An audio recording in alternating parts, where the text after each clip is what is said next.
இந்து சமய அறநிலையத்துறை கடந்த 5 ஆண்டுகளில் 12,931 திருக்கோவில்களில் 8,100 கோடி ரூபாய் மதிப்பீட்டிலான திருப்பணிகள் மேற்கொள்ளப்பட்டு 4,180 திருக்கோவில்களில் திருக்குட முழக்குகள் நடத்தப்பட்டுள்ளன. 1000 ஆண்டுகள் பழமையான திருக்கோவில்களை புனரமைத்து பாதுகாத்திடும் வகையில் கடந்த 4 ஆண்டுகளில் அரசு நிதி 425 கோடி ரூபாய் ஒதுக்கீடு செய்யப்பட்டு இதுவரை 84 திருக்கோவில்களில் திருக்குடமுழக்குகள் நிறைவு பெற்றுள்ளன. மேலும் ஒருங்கிணைந்த பெருந்திட்ட வரைவின் கீழ் மாஸ்டர் பிளான் திருச்செந்தூர், சமயபுரம், பழனி உள்ளிட்ட 19 முக்கிய திருக்கோவில்களில் 1,770 கோடி ரூபாய் மதிப்பீட்டில் திருப்பணிகள் மற்றும் அடிப்படை வசதிகள் நடைபெற்று வருகின்றன. இந்த அரசு பொறுப்பேற்ற பின் எடுக்கப்பட்ட தொடர் முயற்சிகள் காரணமாக 1048 திருக்கோயில்களுக்கு சொந்தமான 8,363 கோடி ரூபாய் மதிப்பிலான 8,111 ஏக்கர் நிலங்கள் ஆக்கிரமிப்பாளர்களின் பிடியிலிருந்து மீட்கப்பட்டுள்ளன. இந்த அரசு பொறுப்பேற்ற பின் நவீன நில அளவை கருவிகளின் மூலம் 2,34,715 ஏக்கர் திருக்கோவில் நிலங்கள் அளவீடு செய்யப்பட்டு திருக்கோவில் சொத்துக்கள் பாதுகாக்கப்பட்டுள்ளன. போதிய நிதி வசதி இல்லாத 19,000 திருக்கோவில்களுக்கு வைப்பு நிதி ஏற்படுத்தப்பட்டு குருகால பூஜைகள் நடைபெற்று வருகின்றன. இதுவரை இத்திட்டத்திற்கு 335 கோடி ரூபாய் அரசு நிதியாக வழங்கப்பட்டுள்ளது.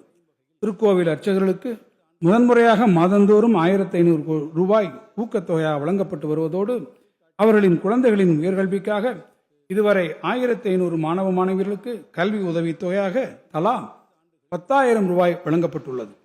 திருக்கோவில் அர்ச்சகர்கள் மற்றும் பணியாளர்களுக்கான மாதாந்திர ஓய்வூதியம் 5,000 ரூபாயாகவும் மாதாந்திர குடும்ப ஓய்வூதியம் 2,500 ரூபாயாகவும் உயர்த்தி வழங்கப்படுவதுடன் ஓய்வூதியதாரர்கள் மற்றும் குடும்ப ஓய்வூதியதாரர்களுக்கு குடும்ப நல நிதி 4 லட்சம் ரூபாயாக உயர்த்தப்பட்டு உள்ளது.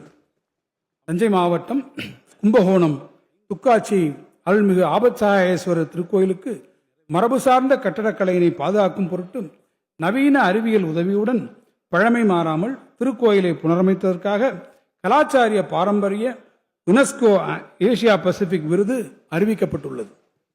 சுற்றுலா 2024 ஆண்டில் 30.68 கோடி உள்நாட்டு சுற்றுலா பயணிகள் மற்றும் 11.6 லட்சம் பன்னாட்டு பயணிகள் வருகை என மொத்தம் 30.79 கோடி எண்ணிக்கையுடன் சுற்றுலாத்துறையில் நாட்டிலேயே தமிழ்நாடு 2வது இடத்தில் உள்ளது.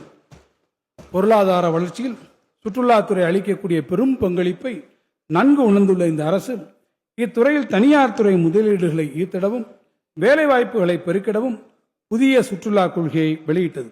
அண்மையில் மாமல்லபுரத்தில் நடைபெற்ற உலகளாவிய சுற்றுலா மாநாட்டில் 22,794 கோடி ரூபாய் முதலீடு செய்திட 127 முன்னணி நிறுவனங்களுடன் புரிந்துணர்வு ஒப்பந்தங்கள் மேற்கொள்ளப்பட்டுள்ளன. கடந்த ஆண்டு தமிழ்நாடு மருத்துவ மதிப்பு பயண உச்சி மாநாடு இந்த அரசின் பங்களிப்புடன் வெற்றிகரமாக நடைபெற்றது.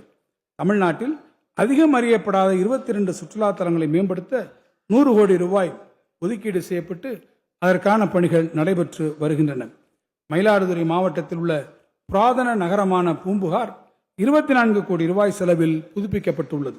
மாமல்லபுரத்திற்கு வருகின்ற சுற்றுலா பயணிகளுக்கு தேவையான அடிப்படை வசதிகளை மேம்படுத்த முதன் முதலாக மாமல்லபுரத்தில் சிறப்பு பகுதி மேம்பாட்டு ஆணையம் அமைத்து அதன் மூலமாக 100 கோடி ரூபாய் மதிப்பீட்டில் நவீன சுற்றுலா உள்கட்டமைப்பு வசதிகள் ஏற்படுத்தப்படும் என்று மாண்புமிகு முதலமைச்சர் அவர்கள் அறிவித்துள்ளார். இதற்கான நடவடிக்கைகள் விரைவில் தொடங்கப்படும். கன்னியாகுமரியில் கடற்கரை முகப்பு பகுதி மேம்பாட்டு பணிகளை சிறப்பாக மேற்கொண்டதற்காகவும் நீலகிரி மாவட்டம் உள்ளாடாம், கோயம்புத்தூர் மாவட்டம் வேட்டைக்காரன்புதூர் ஆகியவை சிறந்த சுற்றுலா கிராமங்களாக தேர்ந்தெடுக்கப்பட்டதற்காகவும் ஒன்றிய அரசின் விருதுகள் 2023 ஆண்டில் பெறப்பட்டுள்ளன. கன்னியாகுமரியில் ஐயன் திருவள்ளுவரின் சிலை மற்றும் விவேகானந்தர் பாறை ஆகியவற்றை இணைக்கும் கண்ணாடி இலை பாலத்தினை கடந்த ஆண்டு நமது மாண்புமிகு முதலமைச்சர் அவர்கள் திறந்து வைத்தார். சுற்றுலா பயணிகளிடையே பெரும் வரவேற்பை பெற்ற இக்கண்ணாடி இலை பாலத்தினால் கடந்த ஆண்டில் மட்டும் சுற்றுலா பயணிகளின் வருகை 43% அதிகரித்துள்ளது. இந்த இடைக்கால வரவு செலவு திட்ட மதிப்பீடுகளில் சுற்றுலாத்துறைக்கு 1,394 கோடி ரூபாய் ஒதுக்கீடு செய்யப்பட்டுள்ளது.